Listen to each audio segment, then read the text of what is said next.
right, welcome everyone and a happy new year.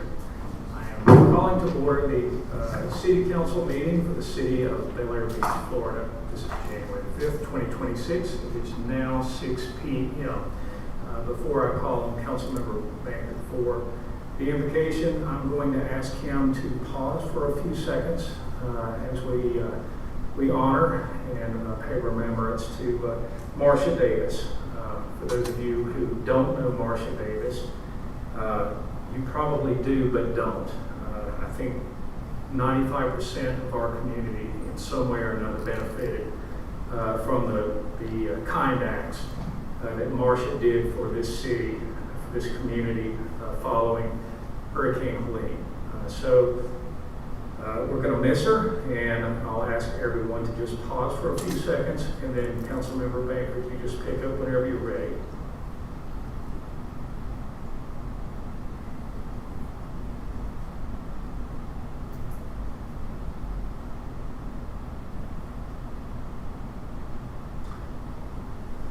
Dear Father, who art in heaven, while this council has prayed to you in the past for guidance, protection of our first responders and many other matters, my prayer this evening will be to thank you for a peaceful storm season of 2025, which I am sure believers and non-believers who have suffered from the storms of 2024 are most grateful.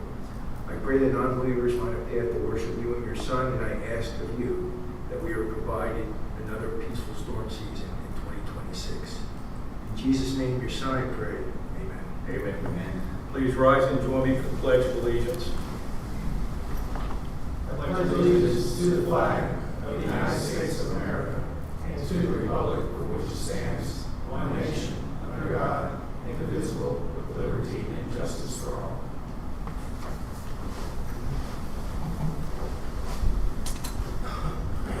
All right, Kathy, would you please call the roll? Councilmember Frank Baker, Present. Councilmember Kimberly Shaw Elliott, Councilmember Todd Harper, Present. Councilmember Jody Shirley, Here. Councilmember Anders Wellings, Vice Mayor Lloyd Roberts, Here. Mayor Dave Gaddis, Here. City Manager Kyle Riegler, Here. and City Attorney Tom Trask. All right, thank you, Kathy. All right, we're going to move right on to a presentation from, Now we're on to approval of the agenda. Do I have a motion to approve? So moved. Do I have a second? Second. All in favor? Aye. Any opposed? All right, the agenda is approved. Now we're on to presentations from the Pinellas County Sheriff's Office. Welcome. Good evening. Sergeant Jared Schuler, the 89th Supervisor out here on beaches for the month of November, going back on the report. Calm month. So there was no UCR offenses in the month of November. There was one error on the next page. There was a total of 6 arrests, but only 7 charges. There was no felony possession of drug paraphernalia. It was just the other one. So there was 1 arrest for false name, 1 arrest for drug paraphernalia, 1 arrest for driving on suspended license, 1 DUI arrest, and 2 no valid license. All those arrests were traffic stops driving to the city, and there was no actual crimes on it other than traffic stops for the month. That's what we like to hear. Yes. Any questions or comments for the sergeant? Did you have more? I was going to keep going further, but I'm good to hear you. Go right ahead. I just got no more into the activity. There's a total 192 traffic stops, 88 drug patrols, 76 house checks, 42 contacts, 39 ordinance violations, 34 illegally parked vehicles that they handled. And kind of go on from there. Total 571 events for the month of November. As for crashes, there were no crashes in the month of November. They issued a total of 224 citations and warnings throughout the month. That's pretty much it for most of it. Now I'm good, sir. Unless you have any All questions. right, thank you, Sergeant. Now, would anyone like to question or comment? No? All right, thank you, Sergeant, for being here tonight. Next up, Deputy Trump.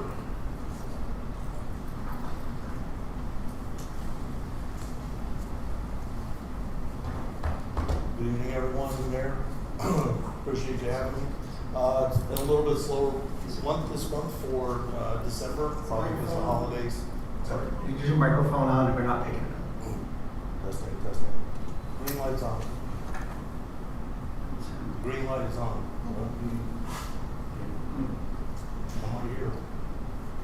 I'll talk a little loud. How's that? Okay. So anyway, we had a little bit slower month this month for the month of December. Probably a lot has to do with the holidays and the time off for everybody. This month I had 38 entries. We had 28 new cases.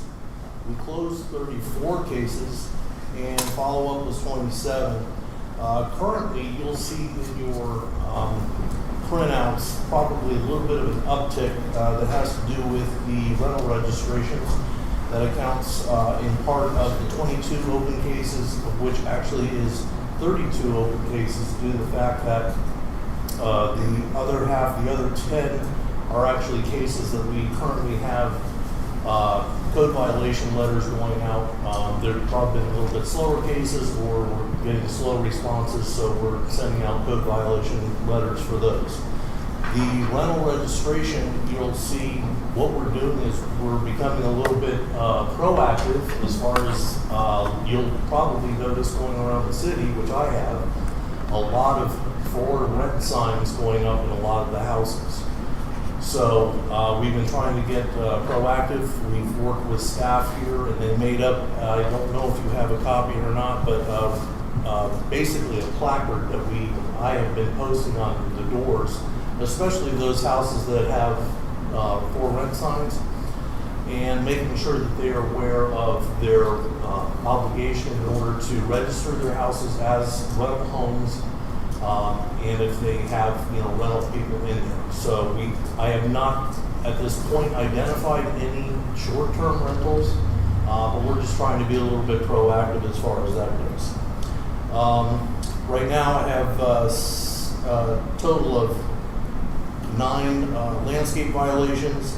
The rental registrations, as I said, currently we have 10 out there, but that does not include the regular registrations that Kathy sends out every year. That mainly is the ones that I've been trying to identify with the rental signs and everything else. So I currently have 10 of those going. Structures in disrepair, we currently have 3 of those out there. 2 of those have letters going out.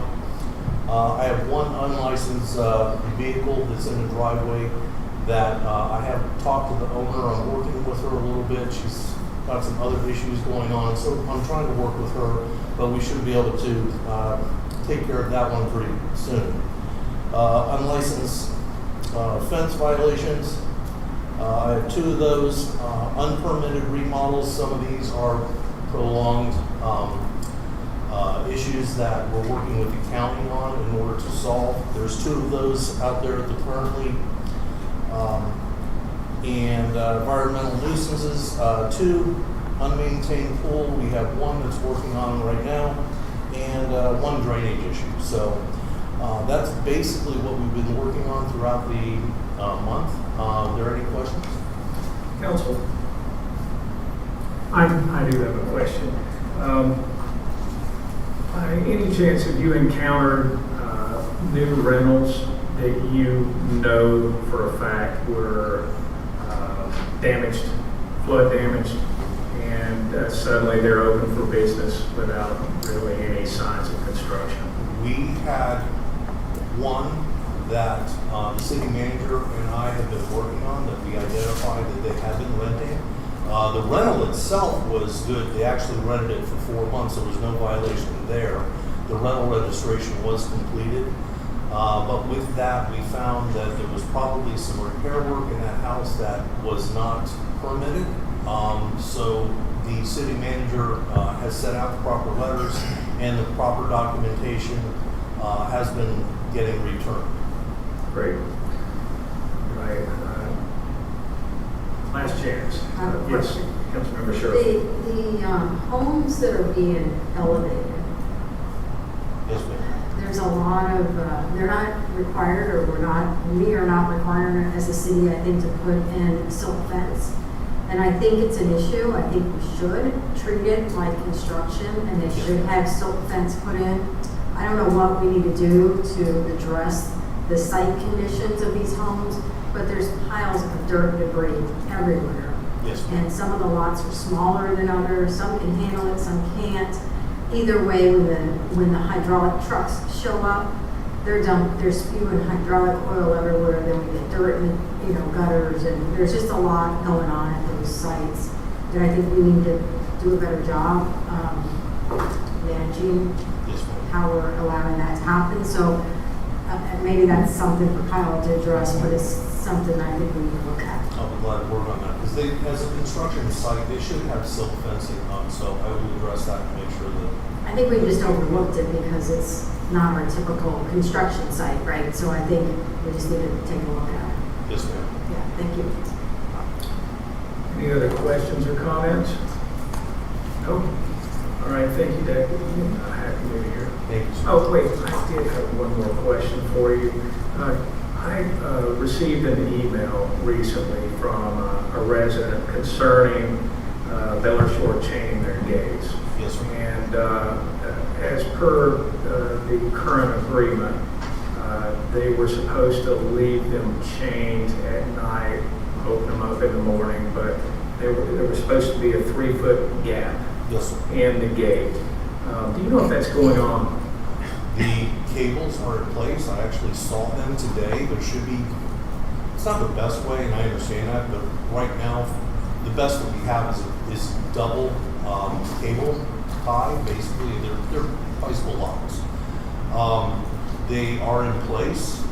The deputies are supposed to be locking those 1 hour after sunset and opening them 1 hour prior to sunrise.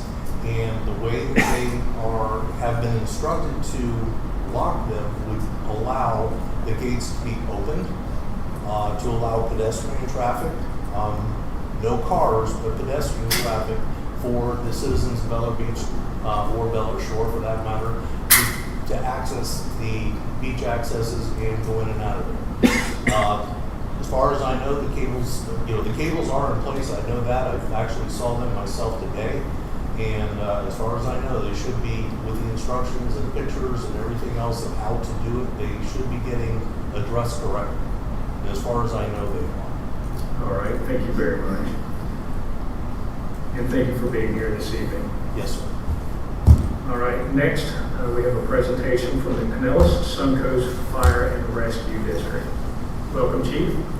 Thank you. Happy New Year. I'll speak up too. We actually had a busier month than normal. 19 total calls, 13 medical, 6 fire, but I would say our acuity was down. We didn't have any big calls, like either medical, like trauma alerts or cardiac arrests, or fires where we had multiple units, no more than 3 units on the scene. So that was our month. Our average response time was about 8 minutes for those calls. And other news in the district, we picked up the box of flyers or door hangers, so we'll get those out this week. It should be pretty quick for our guys to just put them all out. Thank you for doing that, and thank you for letting us go out and participate. We made traction with the county as far as, this is outside of your jurisdiction, but as we've talked about before, it all sort of works together. We haven't started construction yet on 28, but we're waiting actually on permits. We are almost done with our flood mitigation for our main station 27 in the Narrows. And then we really made a lot of traction with the county giving us land at the Tiki Gardens for our southern station, which is just amazing news, and we're really happy.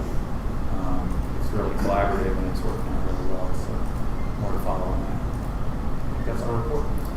Thank you, Chief. All right, Council, any questions or comments? No? All right, thank you, Chief Grimes. Thank you. I appreciate you being here this evening. All right, now we are up to the quarterly board reports, starting with the Board of Adjustments.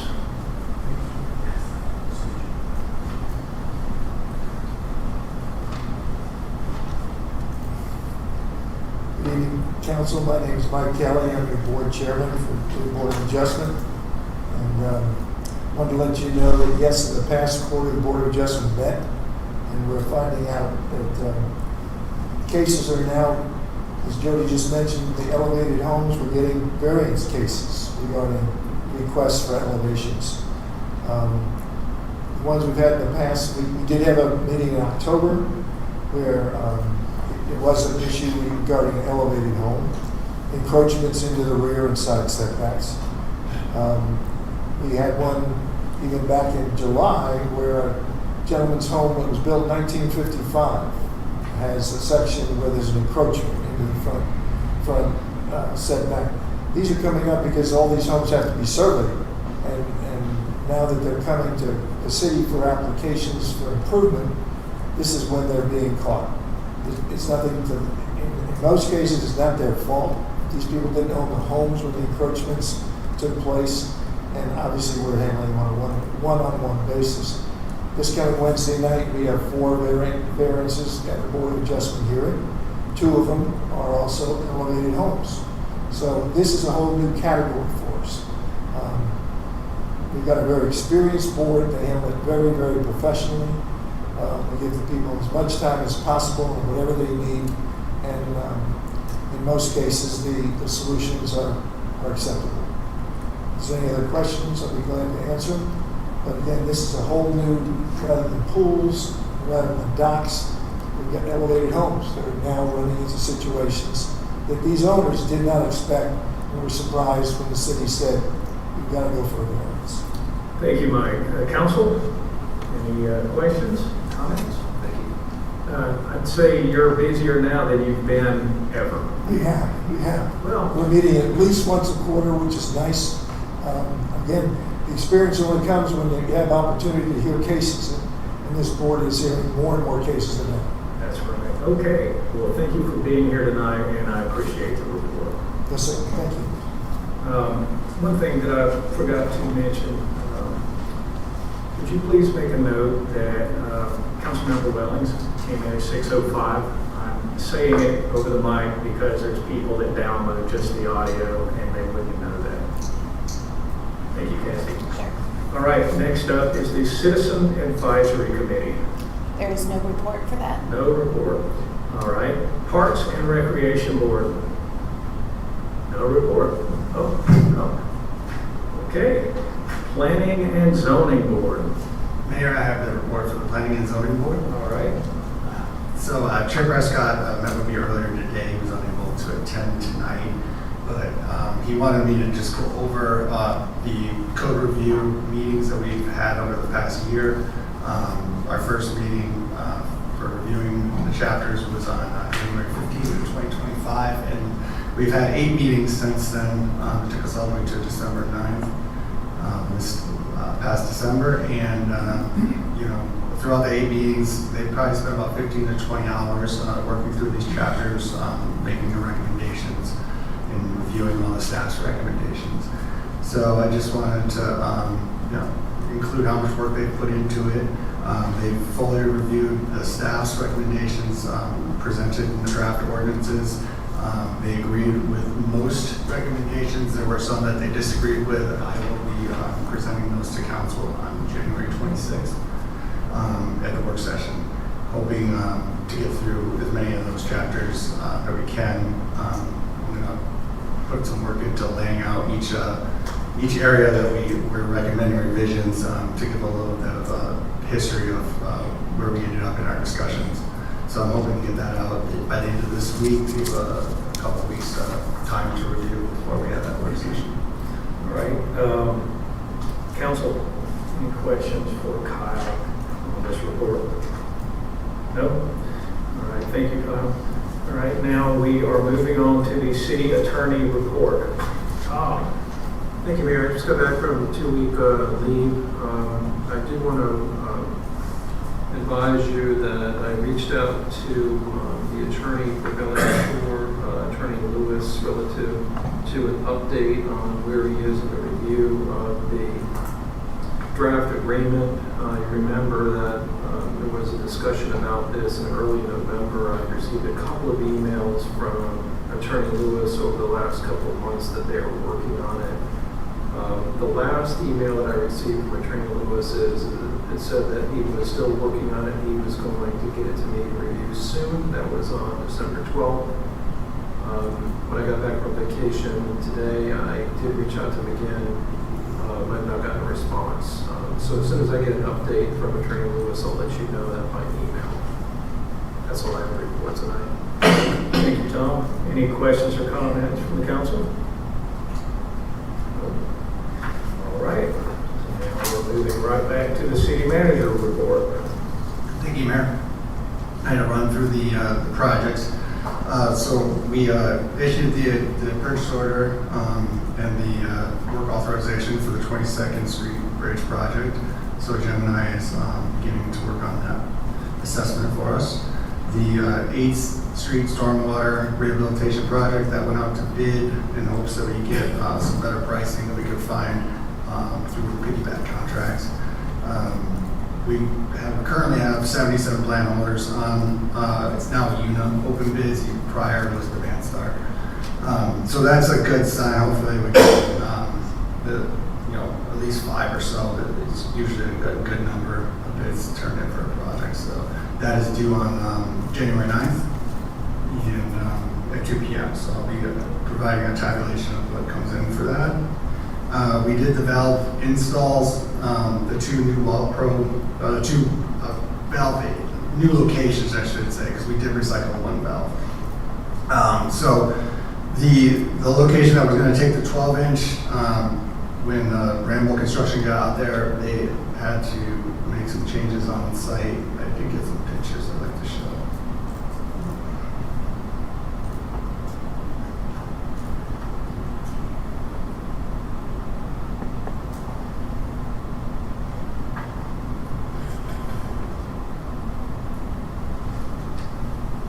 Should pop up.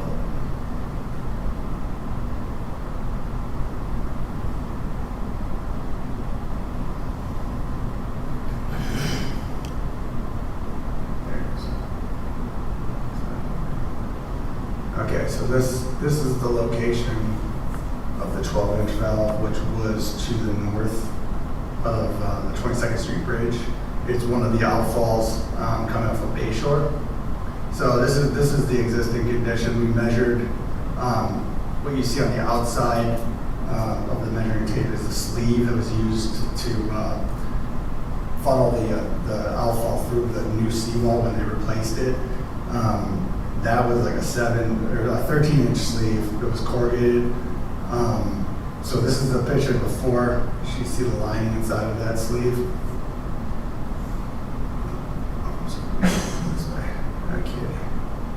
So then that is after they removed the CIP lining, and you can see that inside of it was a concrete pipe that it actually dog legs coming off of Bayshore and then bends before coming off the seawall.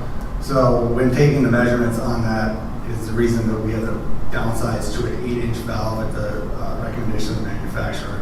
But the Ramble Construction did a good job getting back out here where they provided our sealed concrete to extend sort of a concrete pipe inside of that conduit out from where the previous concrete pipe met the existing sleeve.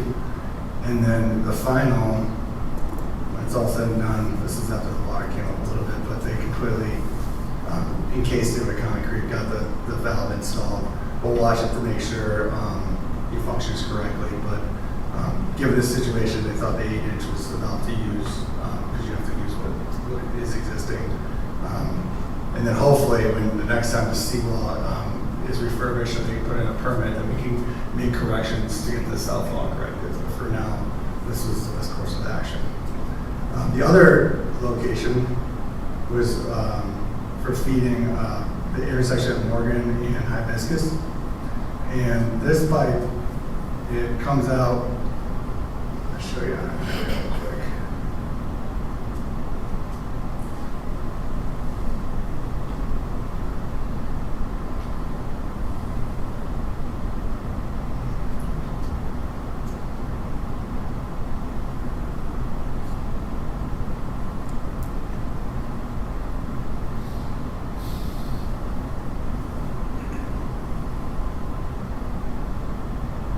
So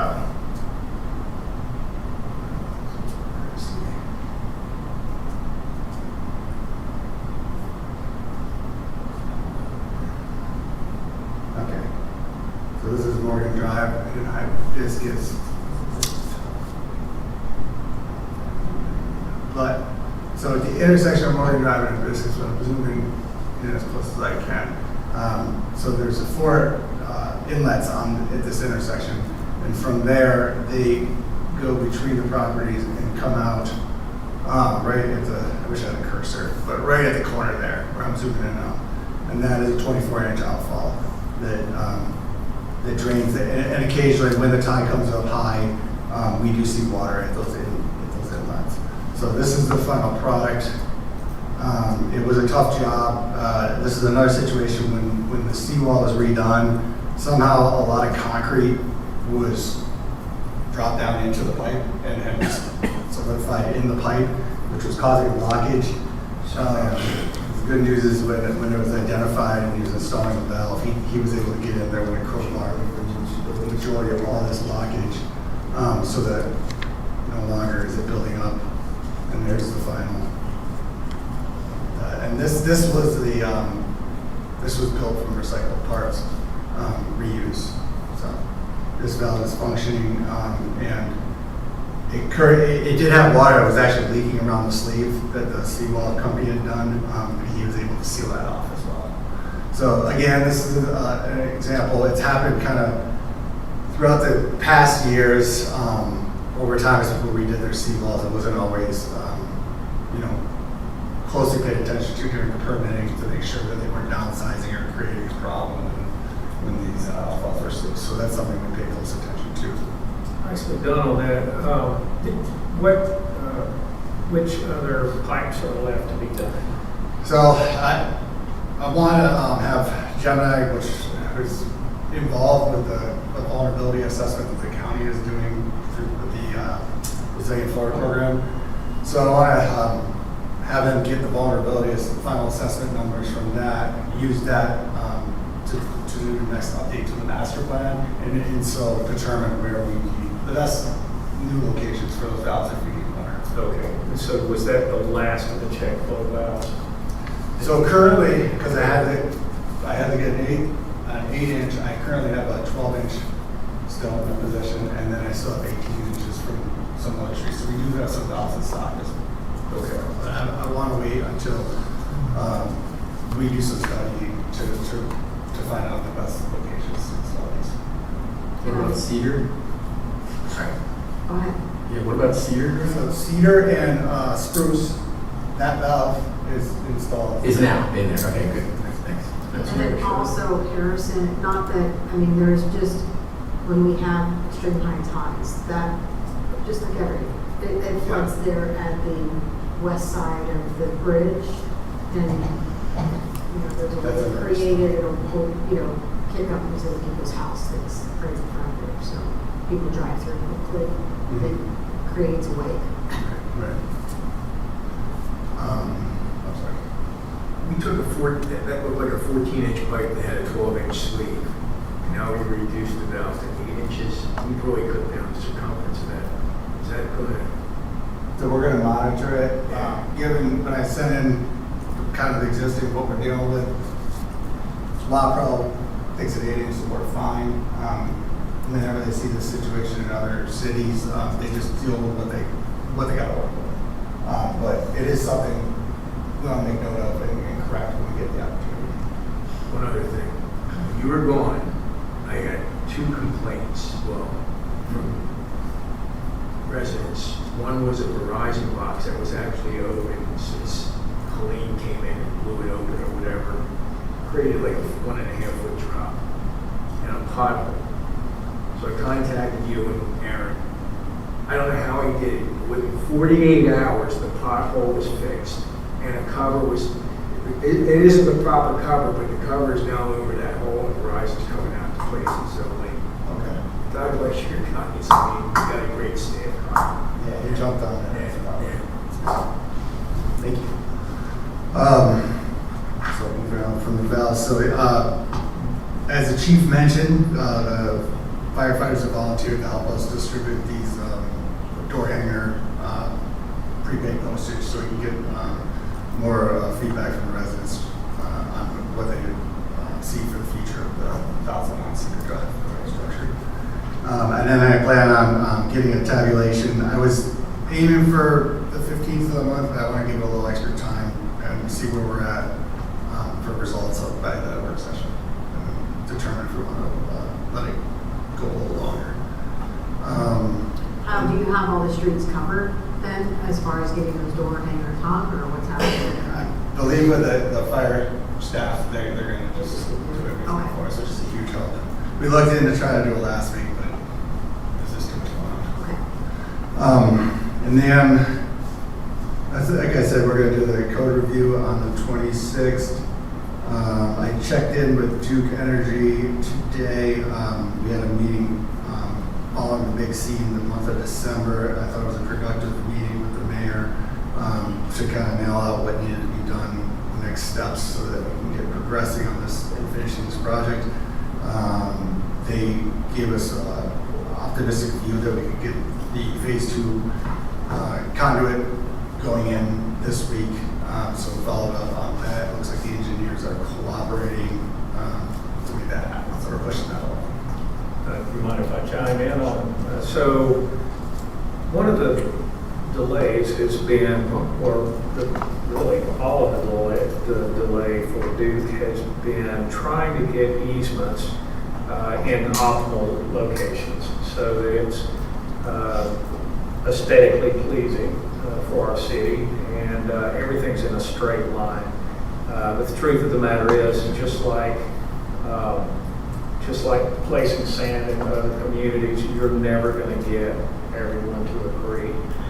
So we know that there is a large easement along Gulf Boulevard, and the instructions they were given was, if you can't get the easement, put them in, I'm sorry, not an easement, but a right-of-way. If you can't get an easement on their property, put it in the right-of-way and do the very best you can and move on.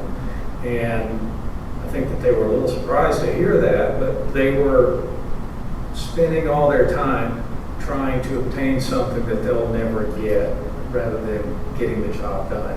And it was getting to the point where it was going to start costing more money. So I think they were given pretty clear instructions, but they've sort of been silent ever since we met with them until today. Is that right? Right. Yeah. So hopefully he woke them back up, and they're going to continue forward. But I thought it was a very productive meeting. It was the first time that a lot of the contractors had ever even met each other. They were all working on the same project together and had never met each other face to face, and never actually had a meeting on, hey, how are we going to do this project? So I think it was very productive, and I applaud Kyle for pushing for that meeting. Right, yeah. We were doing bi-weekly virtual meetings, but I don't think that was helping nearly as much as having to sit down. That didn't work out well. Just want to mention, I want to bring up, I had a request from a meeting with residents today, and this has been, we've had construction on Hibiscus Drive, and we've been ticketing vehicles as they are parking on the grass. This is between the next street down would be Morgan Drive, and then to the north would be Howard. So this is between Morgan and Howard on Hibiscus Drive West. The owners of 2820 are doing a new build construction. They have some other construction also going on. There's a repair remodel that's not issued for permit yet. That's going to be to the south, and then there's another repair remodel at 2801. So there's a lot of congestion on this street. We've had some parking on the grass, which is against the code. We've been ticketing, but the request has been made because this is one of those unique lots that actually has some ownership of land across the street. But they've asked if for construction during only construction hours, so Monday through Saturday from 7 a.m. to 6 p.m., that construction workers can pull their vehicles onto this area of grass to get them off of the street to enable easier passage of vehicles, but this is only be for construction purposes. They're also offering the land as parking space to some of these other projects as well. So I wanted to put this before council because if I permit parking on the grass, I know that it will be mentioned, but this would be solely for the purpose of keeping vehicles out of the road during construction hours. If that was their front yard and they were in construction, they could park there. So my suggestion is to allow them to park there to eliminate some of the congestion in that area. I don't see a problem with it at all because it would attach to their existing front yard. They would park there. I just want to mention, there's been some, we have seen vehicles parked there overnight. We will take it, and it's clear, and I'll follow up with it, Right. we're okay. I think what you put out is a fabulous compromise of all nature. They own the property and use the property as their front yard for construction. At the same time, you're still regulating business owners. And then the other thing I always mention that, we should offer is that they can park at the marina, we give them passes or something. That's what we did during construction at our house, park at the marina and walk over. It's always on the table that they are reluctant to take this up, but Yeah. sometimes that's all you can do. So what I'm seeing is 2820, do they own that entire area of that Yes. red rectangle? Yes, they do. They own basically the frontage of all 3 lots. Yes. Yeah, I don't have a problem with that, man. Anyone else? That makes perfect sense. Great. Okay. And then, so just to bring up the gates, I have not been out, from what I'm hearing, reported from the deputies is, yes, they are leaving the space. I've seen the bike lock set up. It's like 2 bike locks linked in one big loop to provide the gate to open just enough for the pedestrian. There's been some issues of whether or not this is getting done daily. I can't verify what has occurred. There probably were some substitution deputies during the holidays, so there was probably some confusion from being uniform every night. But the night after we got the email, I just want to mention that we did have the traffic accident that took out another one of the Bismarck palms there, so another big tree.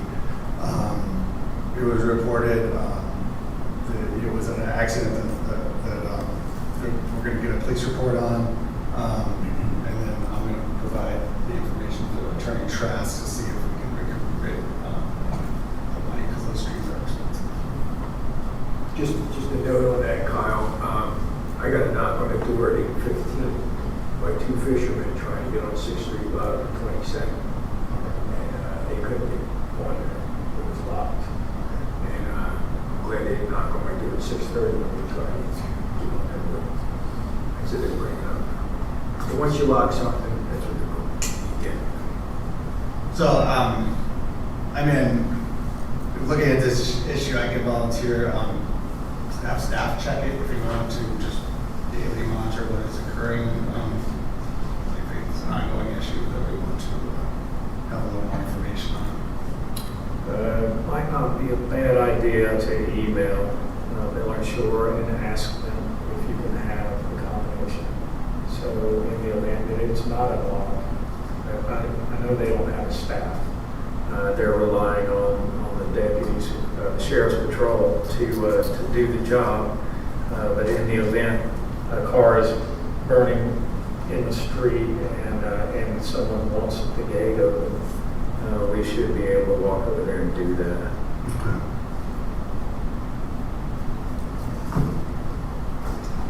And then we're going to be leaving the tree up until tomorrow, through tomorrow, and then taking everything down on Wednesday. The banners will start coming down tomorrow. And I just want to mention we've had one of our service workers has been out since December 12th with some health issues. We haven't really got all the information, but it is concerning. So I just want to mention that. Just keep your thoughts and prayers with Matt. If you see him out working, he's a taller guy. One of our other works group. All right. Questions or comments for manager. All right, one more thing, I just want to mention, I had sent out, remaining as the substantially damaged properties are getting code violations, they're getting 30 days on all of them. I think this will move forward, establishing the contact. Some of them have the same mailing address as the property address, but there's nobody there. Hopefully they have forwarding, but I may have to do some posting to work through those. We're down to 42 of the not substantially damaged properties that we suspect need repair permits. And we are mailing out letters to those properties this month. Okay. The only thing that you've not told us is whether or not you had a nice break. I had an excellent vacation. It was well deserved, and I hope you did relax and have some nice downtime. Any other comments or questions for the city manager? Any misses? Especially you. You know, lie detector up here, Debbie. All right, thank you, Kyle. All right, now we're moving on to the city clerk's report. Kathy, you're up. It's in the packet. I have nothing further. But I'm just curious, what if I don't have a packet? What if I've got a list? Well, it's available online. I attended a council meeting, planning and zoning. We've been working and having meetings on that and prepared agendas and packets. Updated the website for the city as needed and the communication with social media. Processed public records and worked at the front desk some. How did you fare during your break? It was very nice. I went to Ohio. Good, good. All right, any questions or comments for the city clerk? I have a comment, a question on this. We talked about maybe not having paper packets anymore. Did you survey the rest of the council to see if they could handle an electronic version?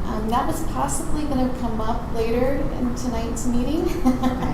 But that was a topic. I've talked to a few of you. Kyle and I talked about it even tonight.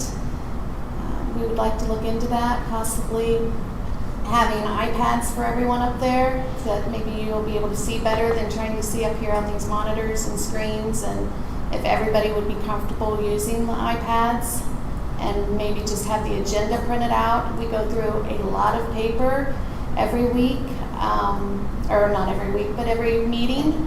And it seems like after the meeting, 2 hours after the meeting, I'm throwing away about 700 pages to 1,000. So. Well, I'll comment on that. I will never, and I'm saying this on record, I will never use an iPad, ever. I tried it, forget it, I can't do it. I've got my own laptop, and I do just fine with it, so. Right. I think if you were to send them out electronically, leave it to us to make sure we've got them covered. I would support that seriously. Mr. Mayor, were they iPads that were given to us, I guess, 2 years ago or whatever? They were, and I gave mine right back. I didn't like mine. I tried it for 2 meetings, and I couldn't work with it. I didn't know if there was an iPad just for the agenda. So we were thinking like some form of tablet, Screen. to put a PDF on and have it loaded for everyone. Just manipulate. I would just prefer to keep using mine. However, if everyone's not with their own already, then I would entertain going back to that, because we are wasting a lot of paper. I remember the first year that I was on the council, I was afraid to throw it away. I didn't know what to do with it, and all of a sudden I needed a truck to haul it all off. So yeah, I'm all for going all electronic if possible. Is there a reason you're pushing to do it on an iPad versus No. emailing? Oh, okay. I just know you guys have done that before. Okay. We just own a bunch of iPads. Right. Oh, Laptop all the time too, They right? were Yeah. purchased for the entire council at one time, and so they're just out there sitting in the office. Well, I we've think- transitioned, right. some of the public work staff, some Oh. of these that I work in, like I've been using these. Yeah. But yeah, we're trying to use them, but we still have some about. I mean, this advantage of this is I get it, a day before, or I can pre-read it before I show up at the meeting. So that's a good benefit. I guess you don't need your iPad. You can take it back to the house and Well, advance and then bring it back. and So, when we fill the binders, we put them out in the mailboxes, but Right. just like tonight, most of them are still out in the mailboxes, and I Right. bring them in at 4 o'clock, so, right, you right. know. I mean, that's why, hey, I don't have to walk to the mailbox, just get it, Right. email to me, it's fine. I think we all are in the same boat, we read them electronically when we get them delivered, Right. so, yeah. So it's. Tom, how about you? You prefer paper, don't you? I prefer paper. Okay, that's okay, I'll go on print. Okay, are we getting billed for that? No, you're not getting. Just checking. Well, there you go, that was. Okay, thank you. Thank you. Does everyone agree we can go to electronic PDFs, email, and you'll contact Kyle if you need assistance or a iPad for dummies book or something? All right, cool. All right, well, thank you very much, Kathy. Thank you. All right, next up is citizen comments. Each speaker will be recognized. 3 minutes, and 3 minutes only. Please go up, give us your name and address, and Yeah, Martin Levington, 109 4th Street. Long story short is, my wife and I are walking over to 6th Street to do our customary walk. The sheriff stops us and wants to know where we live. I try to explain to the gentleman that I really don't need to tell him that. My wife blurts out 109 4th Street, and then the sheriff starts yelling at me. I walk up to 12th Street. I found some Bel Air Beach residents with 4 dogs. They're sitting on the bench. The sheriff was up there as well. I said, did the sheriff ask you where you live? They said no. He had no reasonable suspicion that we were engaged in any kind of criminal activity. I can tell you as an attorney practicing for 44 years before the Supreme Court of Pennsylvania that that's an illegal stop under Terry versus Ohio. The other point is the signs on these beaches, and I know you've seen them, about basically it says public access limited to Bel Air Beach, Bel Air Shores. Under Governor DeSantis' 2025 legislation, that statute shifts the burden to Bel Air Shore to say that people coming and going is not usual and customary. In 2018, it was reversed, but the new legislative action shifted it. So it's their burden to say, hey, in the last several years, people just don't randomly come back and forth to the beach. We have friends up in Bel Air Bluffs. My wife has friends at the gym. We have friends and family that are not residents. Can't we entertain them and take a walk on the beach with them without the sheriff questioning us about where we live? Very offended by it. I think there's legal ramifications. I think that sign is setting itself up for litigation, in my opinion. I think city attorney maybe should look into that and take a closer look at the 2025 statute in terms of whether that sign is legal or not. Thanks very much. Unless you have a question for me. thank you very much. Other citizens, would anyone else like to speak? All right, seeing as we have none, citizen comments are now closed.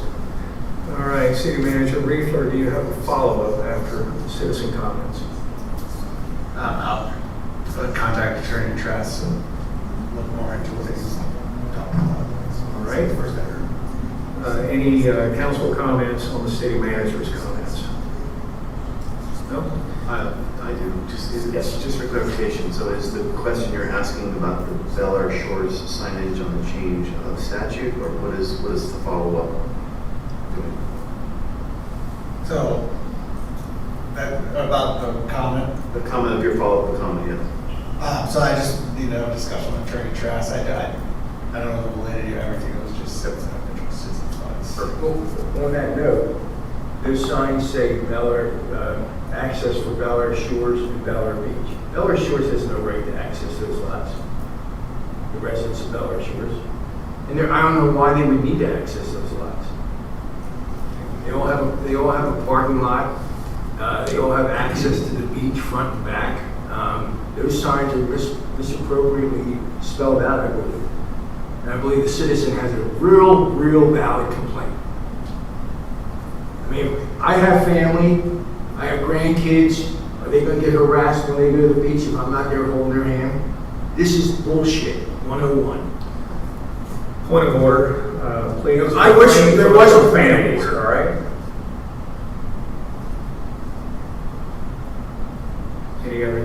for the city manager.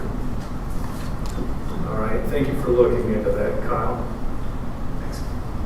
All right, now we are on to the consent agenda. This is for approval of the December 1st, 2025 City Council meeting minutes and approval of the December 22nd, 2025 City Council special meeting minutes. Before I call for a motion to approve, I would just like to let you know that Attorney Trask's comments have already been amended into your copies of these two minutes, and so there we go. Would someone like to make a motion to approve the consent agenda? So moved. Motion is made by Councilmember Shirley. Do I have a second? I'll second. Second by Councilmember Harper. All in favor? Aye. Aye. Any opposed? All right, the consent agenda is approved. Now we are on to the regular agenda. We have unfinished business. Do we have any unfinished business? All right, I guess we have none. Now we are on to City Council comments. We're going to begin with Councilmember Wellings. Happy New Year to everybody. And I wanted to thank the resident for raising his points. I totally agree with his concerns, and thanks for bringing them to this meeting. Thanks so much. Anything else? That's it. Thank you. Thank you. All right, now we're on to Councilmember Baker. Good evening. I spoke to Meg Lambs of the Florida Division of Emergency Management on December 12th, who is the legislative director, regarding a host of questions that have gone unanswered I've sent to Elevate Florida. First, Mr. Lamb gave me about 45 minutes of his time and was most polite. I asked him some of the basic outstanding questions, like how many homes have been elevated to date since my conversation with the head of the department and others were at the beginning of summer, which clearly said we will start elevating late summer, early fall. His answer, no homes have been elevated to date.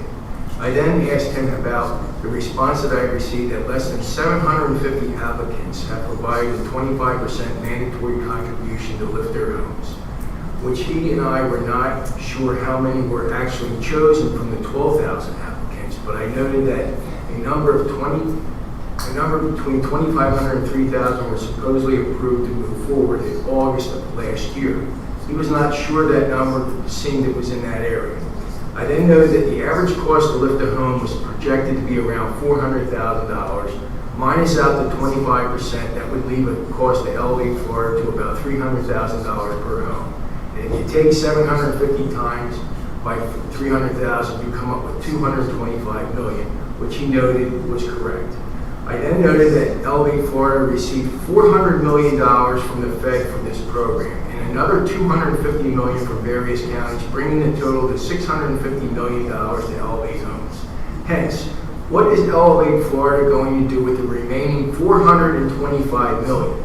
He noted he was not sure, but knew they were still seeking applicants to be filled out. I informed him in August, if you were not approved, your application was then dismissed. I noted that some are also on a waiting list, but was never given that number on how many were on a waiting list. And asked him what it was, he was not sure. I noted to Mr. Land that out of $650 million, it was noted that $38 million was to be used for administrative costs. Simply, if 750 only met the criteria and 9,000 dismissed, where are you going to get the other 1,500 or more people?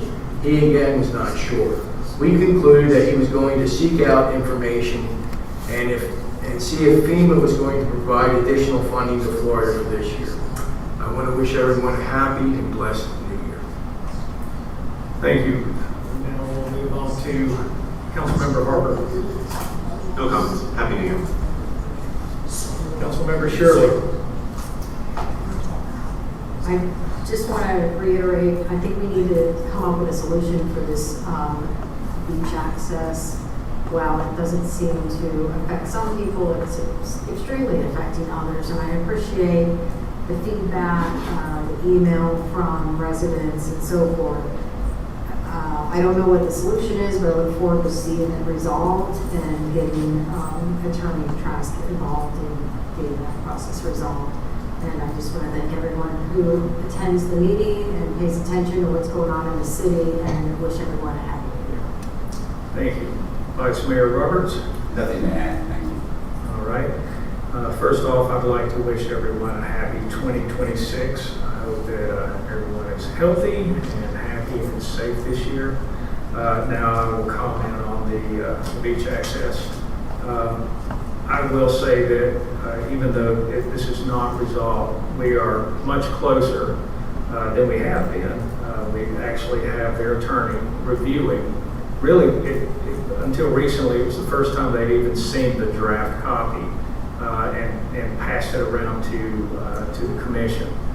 So I'm optimistic that we're going to get some changes. I just don't know when, because some months they don't even have a meeting, and I believe last month was one of those. So they're moving at a snail's pace, but they have assured me that they are reviewing our draft that was prepared by Attorney Mora, and we'll see what they come back with. And that's all I have to add. So thank you for being here tonight, and we will see you at the next meeting. Motion to adjourn. All right, that's a first. Do I have a second? Second. I hear a second. All in favor? Aye. Any opposed? All right, good night, everyone.